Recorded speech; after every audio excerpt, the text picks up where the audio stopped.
Good evening. My name is Mr. Hindman, and I'm a science teacher for 7th grade here at Creighton Middle School.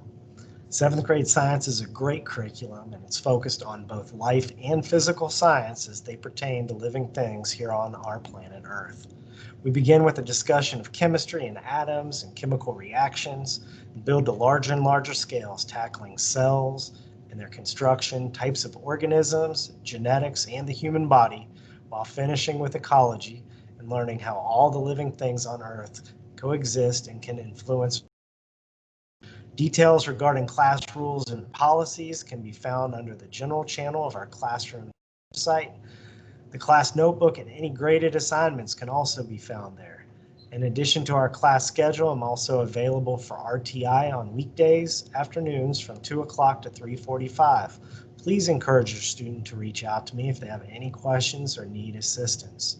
And if you have any specific questions, don't hesitate to reach out to me via the email provided to the right of the video link.